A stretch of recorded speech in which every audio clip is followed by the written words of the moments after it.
The following program was produced by an independent community producer. The opinions expressed do not necessarily reflect those of the ECAT staff or board of directors.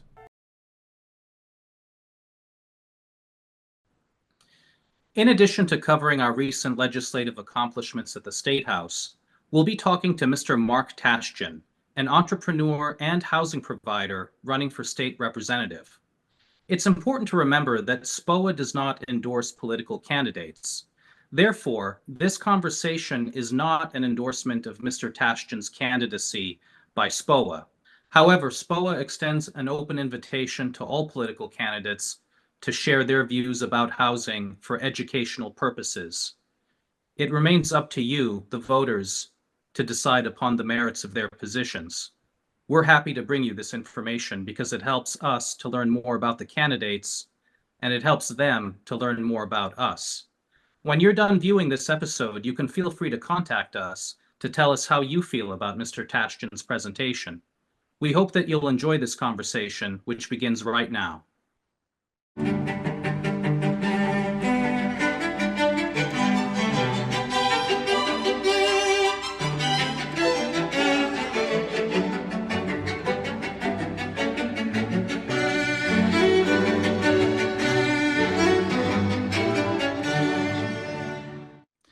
Hello, everyone. My name is Amir Shahsavari. I'm the Vice President of the Small Property Owners Association, also known as SPOA. We'd like to welcome you to episode 9 of our series about housing policy and property rights. I'm happy to welcome Mr. Mark Tashjian. Mark is a business owner and housing provider running for Massachusetts State Representative in the 2nd Essex District. Mark, we know you're busy with your campaign, but we really appreciate the way you took the time to join us today. Thank you very much. Thank you for having me, Amir, and I really appreciate what your organization and all of your members do to provide housing for people here in Massachusetts, which is one of the biggest concerns that we have here in Massachusetts, safe and affordable housing. We appreciate that. Well, I'd like to begin once again by thanking everyone who supported SPOA. The legislative session ended recently, and we scored a number of important victories on Beacon Hill. So with Mark joining us today, we're going to talk about all of those issues. Before we begin the conversation, I just want to remind everyone to please go to our website, spoa.com/join, and to make a donation. Again, it's www.spoa.com/join. We take tremendous pride in defending your property rights and in coming up with reasonable housing solutions that benefit renters and owners and all stakeholders, but we are a group of volunteers, and we can't do this without your help. We provide you with monthly newsletters, the podcast/webinar series that you're watching right now, regular email updates. We have articles published in the mainstream news media. We give interviews with the mainstream media, and there's just a lot of work that we do behind the scenes, talking to legislators on your behalf, testifying at hearings. And those efforts are not entirely behind the scenes. We have been covered for those efforts, but we're also encouraging all of our members to meet with their own representatives to let their voices be heard, so that we can join together in one strong collective voice to do what's best for our communities. So once again, please donate to SPOA.com. Please donate to SPOA at SPOA.com/join. And now, Mark, I'll turn to you. I just wanted to begin by finding out more about your background and what motivated you to run for office. Thank you, Amir. And again, thank you for having me and all that your organization does. You guys have had so many victories this past session to really support small business owners, and in my view, as well as the tenants, property owners as well. Myself, like you, we're both come from families of immigrants, and it's so important to continue the ability for the American dream for people to start businesses, to move here, and to be able to have safe homes here. So as you touched upon, I'm the CEO of Boston Polo Club, as well as have had a number of tenants with various properties over the years. And so I have some experience with both being a landlord. I've rented as well throughout my life. So I have experience as a tenant and as well as a business owner.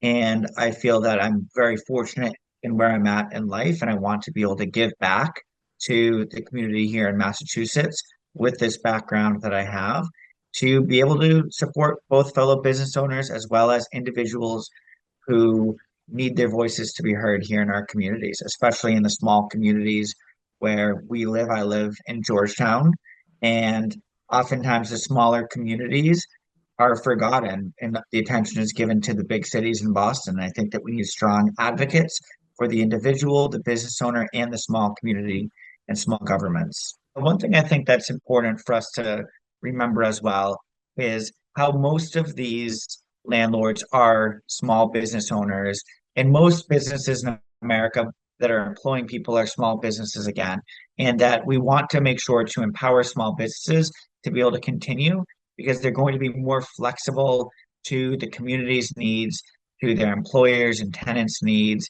and that being able to start a small business is part of the American dream.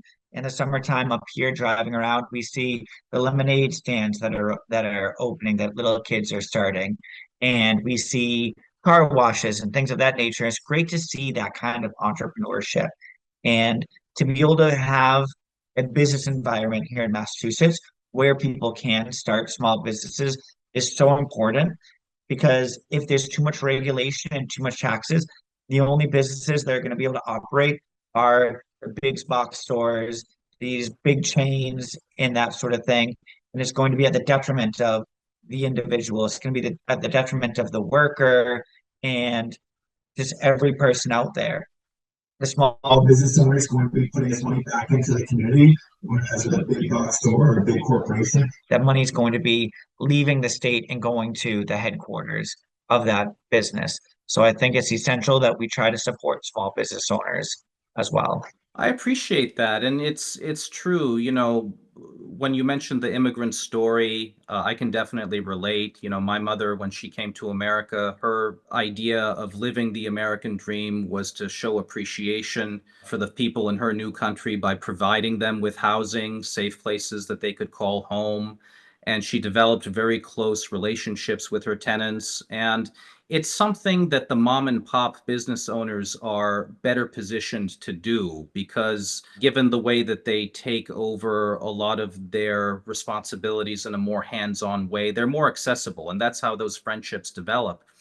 And there's just been a barrage of negativity that's been circulating around, just given the hostile nature of the policy proposals that don't consider the rights of the property owners. And we're happy about tenants and, with the idea that tenants should have rights, but it's not an equal playing field. The folks on the property owner side of the fence are not thought about, or there's a misconception that we're all invincible, that we have unlimited resources of money, which is it couldn't be further from the truth. A lot of us operate businesses at the margins. Our businesses are very, very expensive to operate. You have a situation where tenants are challenged by higher rents, but the property owner has to pay many other bills to run the property and to repair it. And those bills are also going through the roof.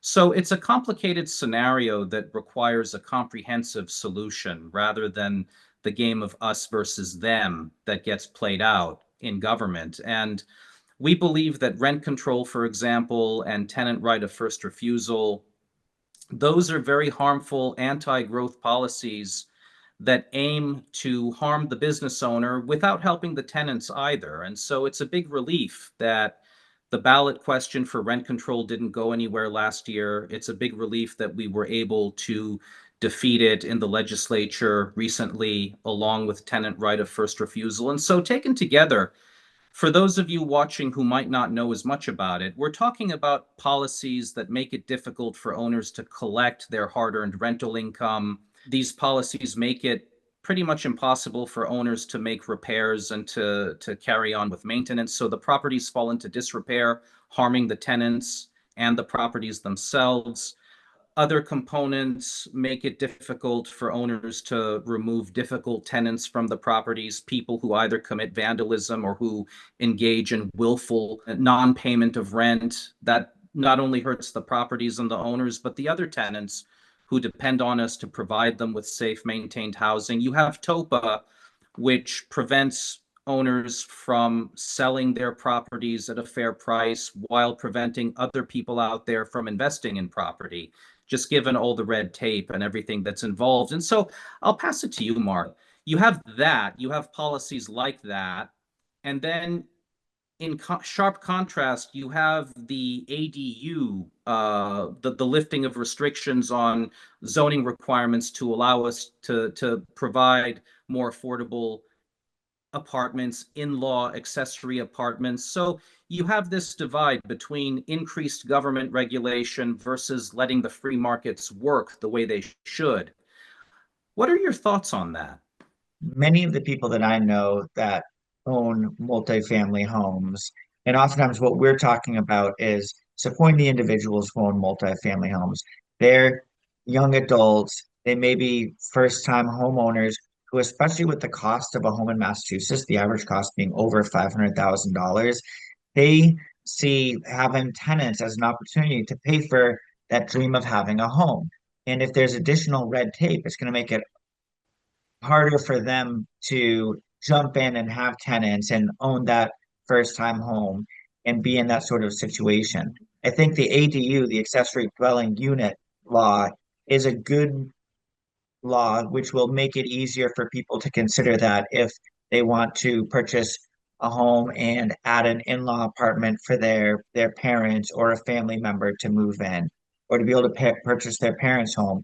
Just in Ipswich, when I've been out campaigning, there's a number of people that I've spoken to that have touched upon the need for the accessory dwelling unit law.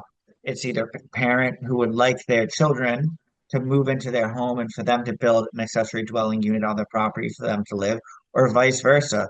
A young adult who would like to purchase a home in the town and be able to build a place for their parents to move into as well as their parents are getting older. And that will be able to make it easier for these people to achieve that American dream of home ownership. And so when it comes to the issue of restricting access to a potential renter's background, restricting credit checks, uh, effectively making it illegal to conduct a background check. I know the intention is to help people who may have gotten in trouble in the past due to no fault of their own find housing. But with all the risks associated with that, it's a very dangerous proposal. Do you think there's another way, a more constructive way, to help people on the pathway to finding a place to live without endangering the business owner or the property? I think one of the key concepts within America that everybody respects is that someone is not judged by necessarily their past or where they came from, but where they are now. And as both a business owner who's done hiring, as a landlord as well, we can both speak to the fact that we're going to judge someone based upon a number of different factors. And we're not just going to look at a one-time situation that they may have had in their past. But it is important for us to be able to gather all of the information. Just like any kind of a study or policy, it's important to bring as much information together as you can to be able to make the right decision. Um, there are so many people out there that are looking for homes, looking for places to stay, that we need to be able to find the right person for each situation, whatever that situation is that we have that we're offering for somebody. Obviously, the same would apply to the issue surrounding eviction ceiling, and a lot of property owners are concerned about that for obvious reasons. But again, nobody wants to hurt the tenant who may have gotten involved in a bad situation where they couldn't pay their rent due to no fault of their own. I believe that the compromise that was reached regarding this issue involves giving those tenants an opportunity to present their case to a judge with the property owner that they had at the time present, and the property owner can have his or her say, but it gives the renter an opportunity to make the case and to prove why he or she could not pay rent at the time. I think there's another provision that says that the tenant would have to demonstrate several years of good behavior before potentially having his or her records sealed.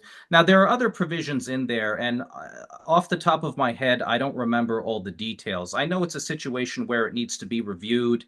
If property owners have legitimate concerns about it, we can consider amending or proposing revisions in the next legislative session. But one thing, and I'm only speaking for myself here, I'm not speaking for SPOA, but I do appreciate the way that the two sides did come together. Senator Lydia Edwards and the leaders at Greater Boston Real Estate Board to work out a compromise that would be fair for both renters and property owners, instead of creating a scenario where all eviction records across the Commonwealth would just be sealed. And hopefully, we can get on track with that type of attitude. And as someone running for state representative, what are your thoughts on that? Do you think that reaching across the aisle and creating a healthy atmosphere where people can work together for the common good? I mean, just given how divisive these issues have become and given how polarized we've become in general, is there hope for that type of cooperation? I do, and I think, like you said, Senator Edwards did a good job reaching across and working with the business community to find a solution for being able to look at an individual's past, but only have a look back for a certain number of periods. And then for the property owner as well as the tenant to be able to go before the judge. And a landlord isn't going to want to hold something against someone forever. If it's a fair situation where the tenant, like you said, has been able to be good on their payments and that sort of thing, I think it's totally fair for them to have that look back window at some point sealed. We don't want to hold something against somebody forever. We know that people people go through hard times at different times. People may go through different types of substance abuse or family trouble. We don't know what the situation is that may have caused someone to be in a bad situation, but that doesn't mean that they're a bad person or that they're going to be that way forever. So we have to give people the opportunity to move on past that. And I do think it's essential, no matter what the policy is, that we need to be able to work together across the aisle, whether it's the business community and the workers, or whether it's Republicans and Democrats, or whether it's small towns and big cities. That's a major area where I want to be able to work across the aisle as well, representing a small town community that needs to also have a balance with the big cities in our area, Boston, Lowell, and other major metropolitan areas. So it's going to be essential to work across the aisle in all these different areas for everyone to be represented and respected. And when it comes to the proposals out there to increase taxes and to keep increasing taxes and adding more taxes, we're relieved that we were able to defeat the proposed transfer tax. And we're also relieved that Mayor Wu's proposal to hike commercial taxes in Boston didn't go anywhere at the State House.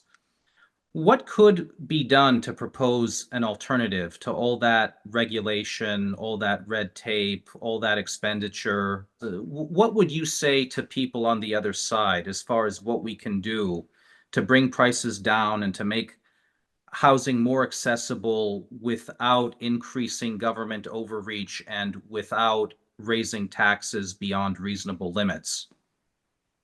Yeah, I think we have lots of examples, even within America, within the past few years, to see examples of people fleeing high tax areas like Massachusetts and New York and fleeing to lower tax areas like New Hampshire and Florida. They're also fleeing high regulation areas like Massachusetts and New York, especially business owners, and fleeing to low regulation areas.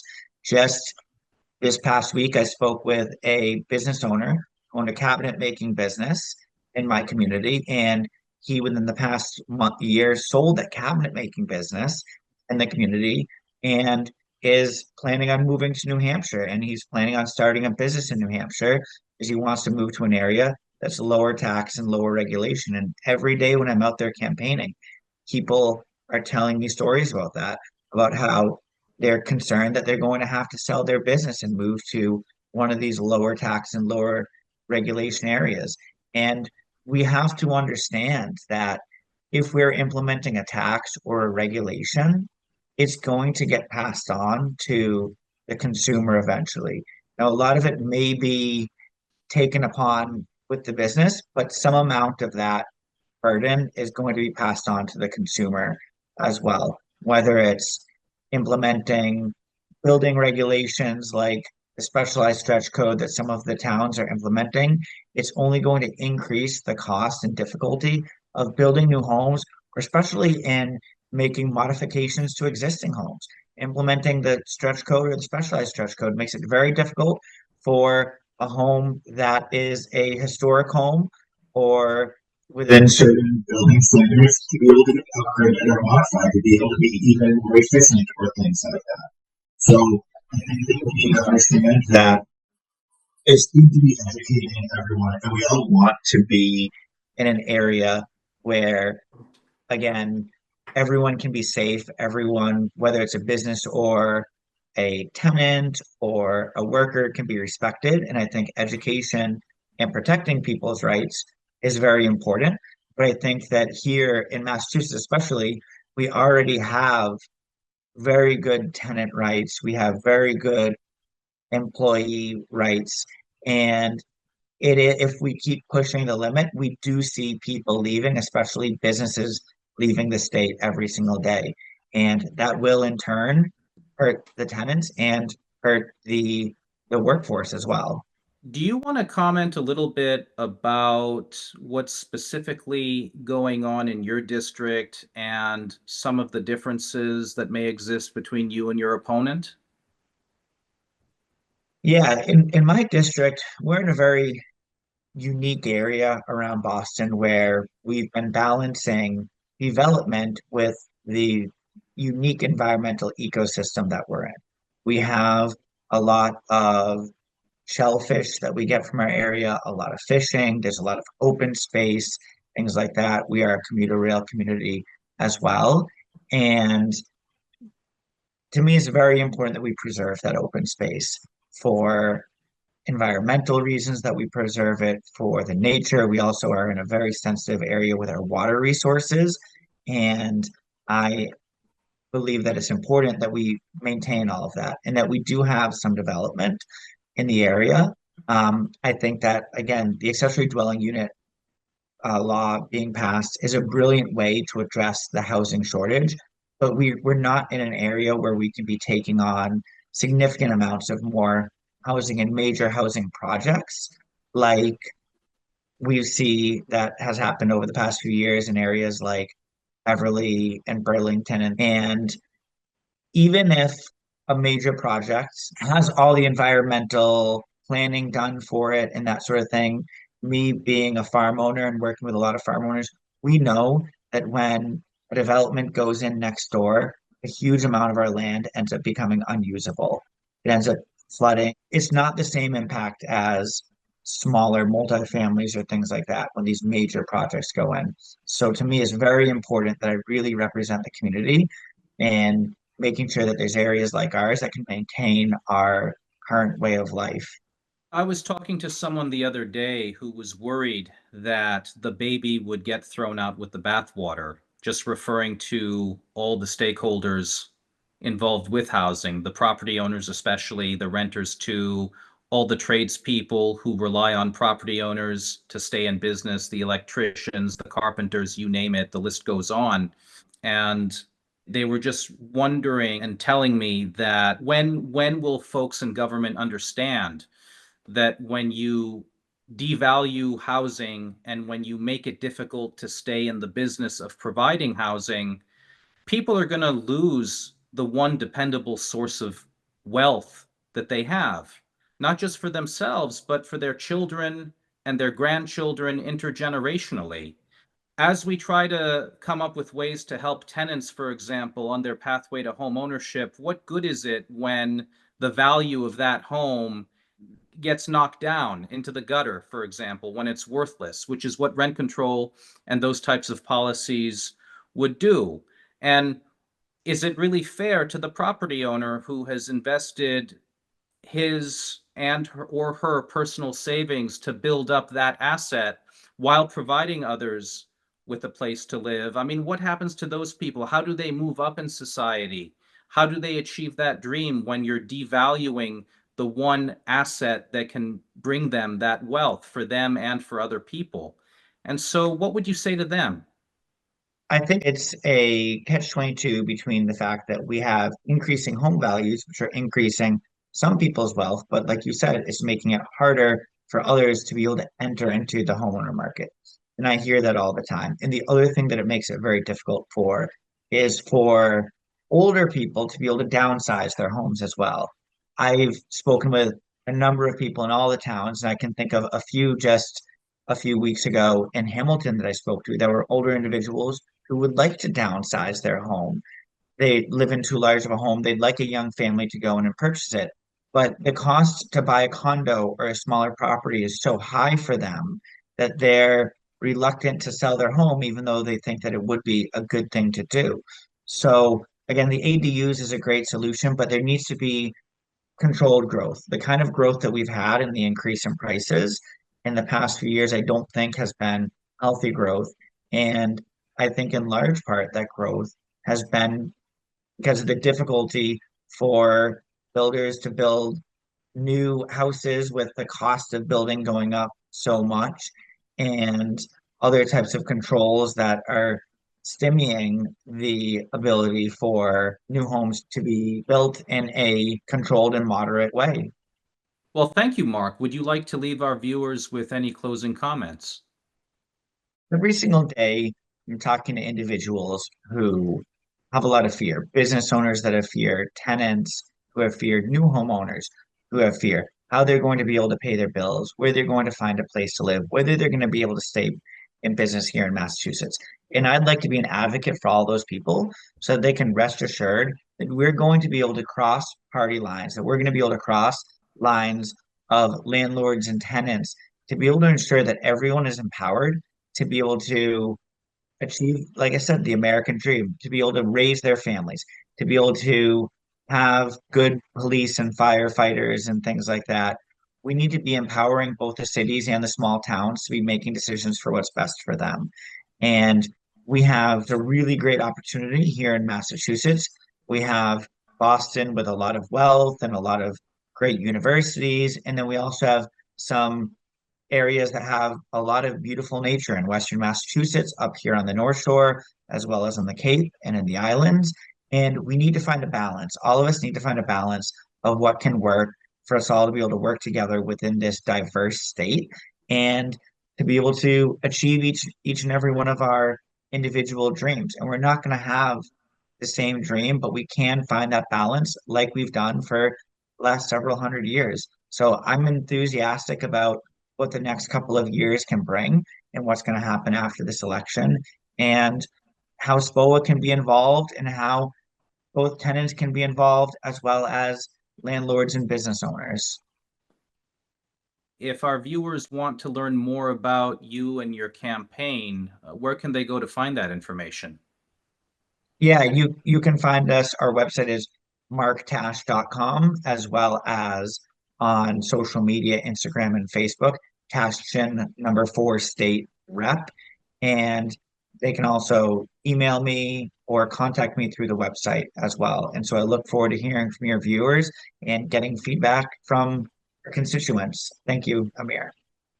Thank you very much, ladies and gentlemen. Please remember to visit us on our website as well, SPOA.com, and to make a donation at SPOA.com/join. Have a good day, everyone. Thank you very much.